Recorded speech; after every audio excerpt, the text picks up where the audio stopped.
5ই August না হলে আজকের এই সাধারণ শিক্ষার্থী থেকে শুরু করে বাংলাদেশের প্রত্যেকটি মানুষ যারা আন্দোলন করেছেন কেউ সুস্থে বাড়ি থাকতে পারতেন না। রক্তক্ষয়ী সংঘর্ষ হয়েছে ছাত্র দলের সাথে, বৈষম্য বিরোধী ছাত্র আন্দোলন এবং ছাত্র শিবির এরা একত্রে ছিলেন।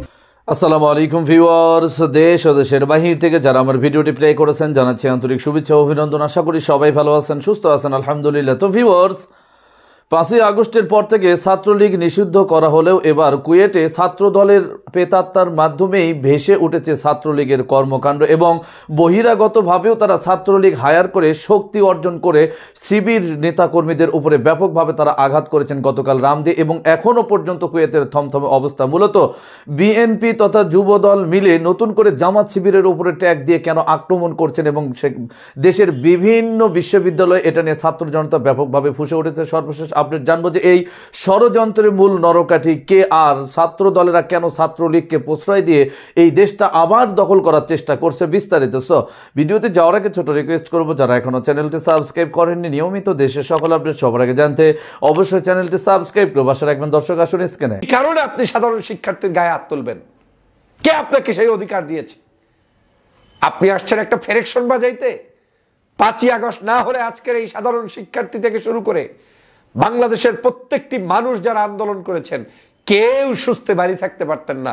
এখন বিছানাটা হয়তো কবরে খাওয়ার জন্য এসেছে। ওদের চেহারা দেখলেই তো বোঝা যায়, ওদের হাত পা চেহারা বডি ল্যাঙ্গুয়েজ দেখলেই বোঝা যায় যে এরা রাজনীতিবিদ না।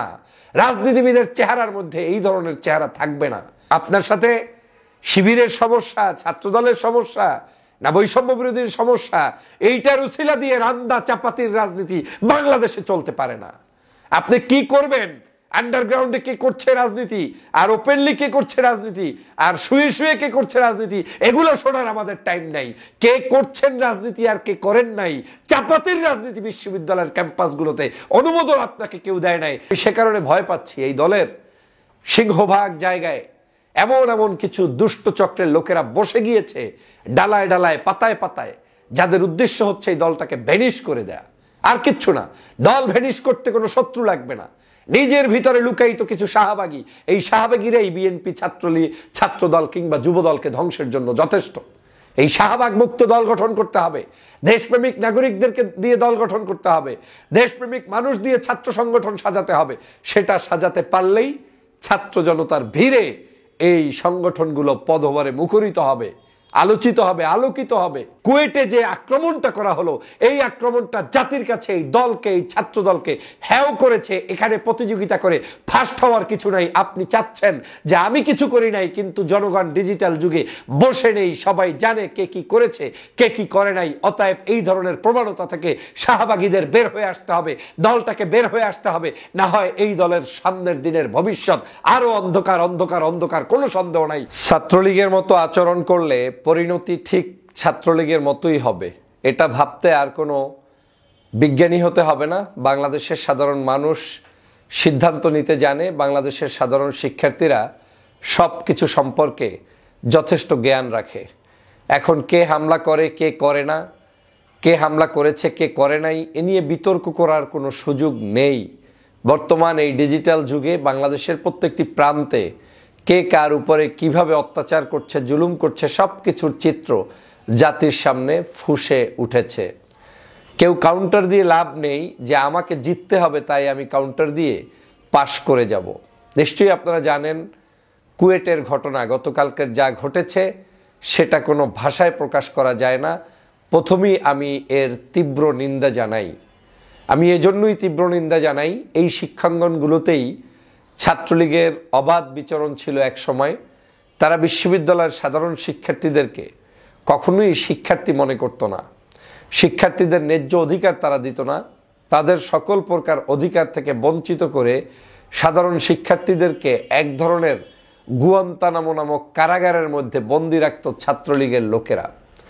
সেই সময়ই কিন্তু মূলত এই শেখ হাসিনার পতনের বীজ বপন হয় সাধারণ শিক্ষার্থীদের উপরে জুলুম অত্যাচারের কারণেই।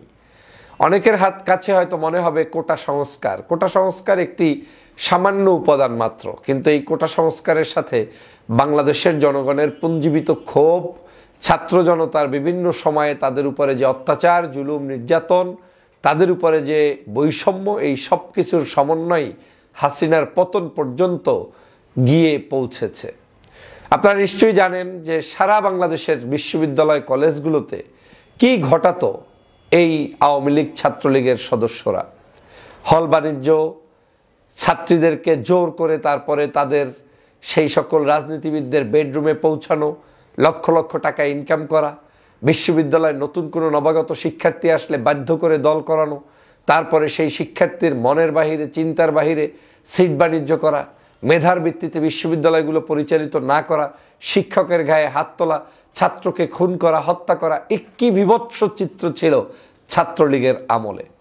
আপনি কি সেই একই চিত্র বাংলাদেশে পুনরাবৃত্তি করতে চান?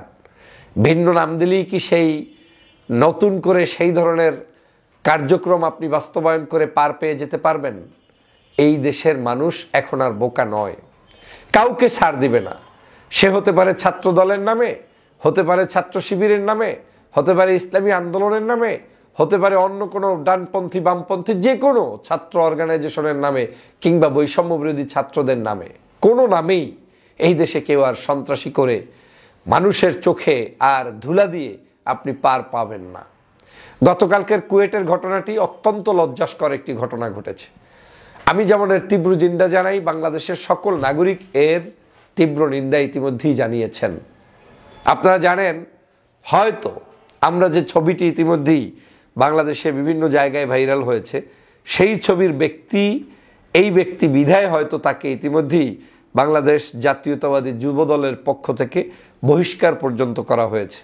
আমি এই বহিষ্কারের কাগজটা দেখেছি একটু আগে। জাতীয়তাবাদী যুব দলের তাদের যে কি বলে পেজ রয়েছে, সেই পেজের ভিতরে এই হচ্ছে তাদের যুবদলের সেই নেতাকে বহিষ্কার করার কাগজটা। এখানে তারা বলেছেন, দলীয় শৃঙ্খলা পরিপন্থী কর্মকাণ্ডে জড়িত থাকার অভিযোগে খুলনা জেলা শাখার দৌলতপুর থানা যুবদলের সহসভাপতি মাহবুবুর রহমানকে দল থেকে বহিষ্কার করা হয়েছে। বহিষ্কৃত নেতৃবৃন্দের কোনো অপকর্মের দায় দায়িত্ব দল নেবে না। যুবদলের সকল পর্যায়ের নেতাকর্মীকে তার সাথে সাংগঠনিক সম্পর্ক না রাখার নির্দেশ। দর্শক, স্ক্রিনে আমরা সে সম্পর্কে বিস্তারিত জানাম। এ বিষয়ে আপনাদের মতামত কমেন্টে জানান, কেউ ভিডিওটি স্কিপ করবেন না। কুয়েটের এই ঘটনার পর কেন্দ্র করে সারা দেশই বিশ্ববিদ্যালয় ছাত্র জনতা ব্যাপকভাবে আবারও উত্তপ্ত ছড়িয়ে পড়েছে এবং হানাহানি এবং এক পক্ষ আরেক পক্ষকে প্রতিশোধের পালা নিয়ে আজকে ব্যাপক থমথমা পরিস্থিতি করেছে। আসলে এ সম্পর্কে আরও বিস্তারিত রিপোর্টে। খুলনা প্রযুক্তি বিশ্ববিদ্যালয়, কুয়েট বলে যাকে আমরা চিনি, তাতে রক্তক্ষয়ী সংঘর্ষ হয়েছে ছাত্র দলের সাথে।